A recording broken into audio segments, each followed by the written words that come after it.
नमस्कार मंडळी, तुमचं पुन्हा एकदा खूप खूप स्वागत आहे आजच्या एका नवीन ब्लॉगमध्ये. आय होप तुम्ही सगळे मस्त असाल आणि मस्त असं सकाळचं कोवळं ऊन पडलेलं आहे. आम्ही जात आहोत जत्रेच्या इथे.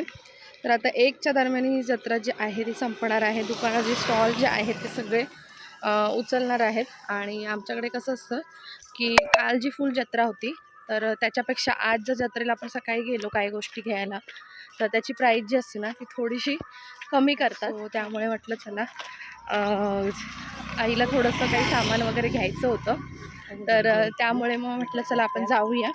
तर आई, मी आणि माझा भाऊ छोटा मागून येतोय. तर आम्ही सगळे जात आहोत, तुम्हाला सुद्धा दाखवते. फायनली आम्ही जत्रेत येऊन पोचलो आणि मी एक्सपेक्ट केलेलं की आता काही जास्त गर्दी वगैरे नसेल किंवा माणसं जास्त नसतील, पण इथे आल्यावर बघितलं ना तर बरीचशी माणसं होती, खरेदीला सुद्धा होती आणि देवाचं दर्शन करायला. कारण ज्यांची लहान मुलं वगैरे होती, वयस्कर लोकं होती, त्यांना काल गर्दीमध्ये दर्शन करता आलं ना, ती लोकं ना आज आली होती. तर आम्हीसुद्धा परत एकदा पाया पडायला गेलो. तर आई, आम्ही सगळेच गेलो. त्यानंतर पालखीची सुद्धा जवळून पाया पडलो आणि त्यानंतर मग पुढे निघालो आम्ही आईला जे काही घ्यायचं होतं त्यासाठी. तर इथे आम्ही विचारपूस वगैरे केली. त्यानंतर प्राईस इतकी जास्त पण काही कमी नव्हती, पण ठीक आहे, कालच्यापेक्षा थोडी कमी होती. त्यामुळे ज्या आईला गोष्टी पाहिजे होत्या त्यांनी घेतल्या आणि आम्ही लोलोला घरी ठेवून आलो होतो, कारण तो झोपला होता. पण तो पप्पांना घेऊन ना मागून पुन्हा आलाच तो जत्रेमध्ये आणि त्यांनीसुद्धा परत काय काय गोष्टी घेतल्या आणि प्रज्ञेचंसुद्धा इकडे चाललंच होतं काही नाही काही घ्यायचं.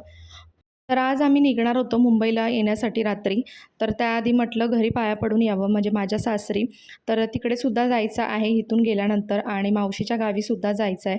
आईला थोडीशी कामं आहेत त्यामुळे. आणि येताना आम्ही चालत आलो होतो, पण जाताना आम्हाला ना ही रिक्षा मिळाली, गावातलीच होती. तर मस्त असं एन्जॉय करत आम्ही गेलो घरी. आणि इथे बघा घराच्या समोर ना एक पक्षी होता. त्या पक्षीला काय म्हणतात ना मला पण माहिती नाही. पण तुम्हाला जर माहिती असेल तर नक्की सांगा मराठीमध्ये या पक्षीला काय म्हणतात. तर समोरच्या घराच्या झाडाच्या इथे ना तो सतत वावरत होता आणि त्या काचेवरती ना तो चोची पण मारत होता. आम्हाला कळत नव्हतं नक्की तो काय करतोय, पण वेगळा पक्षी वाटला. त्यामुळे थोडंसं मी शूट केलं आणि प्रज्ञेलासुद्धा दाखवलं. त्यानंतर मग आमचं आवरून आम्ही निघालो जायला.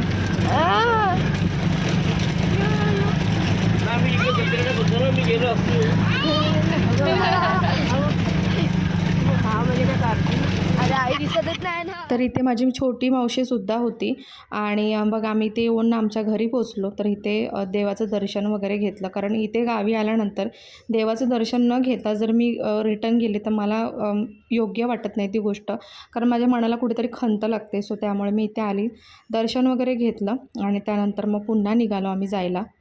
आणि इथे मावशीच्या घरी येऊन आम्ही इथे पोचलेलो आहोत. तर आम्ही आलेलो आहोत मावशीच्या घरी. आधी घरी गेलो होतो आम्ही, देवाचे वगैरे पाया पडलो आणि मग तिथून इथे मावशीच्या घरी आलेलो आहोत. आणि मावशीने बोलवलं होतं, बरेच वर्ष झाले ना येणं होत नाही इकडे, कारण थोडंसं लांब आहे आमच्या घरापासून, त्यामुळे येणं होत नाही. तर आज फायनली आलेलो आहोत खूप वर्षानंतर. आणि आई वगैरेसुद्धा सगळे ती लोक दुसऱ्या मोठ्या मावशीच्या घरी गेलेत आणि मी इथे छोट्या मावशीच्या घरी थांबते. सगळे मग तिकडनं तिला मावशीला घेऊन इकडेच येतील आणि छोटंसं आमचं ना फॅमिली गेट टुगेदर म्हणू शकता, तर असं होणार आहे. आणि मग आज रात्री निघायचं सुद्धा आहे आम्हाला. मावशीचं घर आहे, हे आहे मावशीचं घर आणि हे आहे गोठा. तर हे माझ्या छोट्या मावशीचे मिस्टर आहेत. तर ते चक्कीवरती गहू दळत होते आणि हे त्यांना काही काही प्रश्न विचारत होते की कसं वगैरे काय. आणि ना पुढे शूट करायलासुद्धा मिळालं नाही, कारण आई ज्या कामासाठी गेली होती ना बाहेर, तर तिथे तिला खूप वेळ लागला आणि आल्यानंतर आम्ही लगेचच निघालो. तर ही बघा, ही अननसाची झाडं आहेत, ती मावशीने लावलेली आहेत. तर इथून आम्ही लगेचच जाऊन घरी लगेच सगळ्या गोष्टी आवरून आम्ही मुंबईला जाण्यासाठी ट्रेन पकडण्यासाठी सुद्धा निघालो आणि पुढे काही मी शूटसुद्धा केलं नाही. बाय टाटा.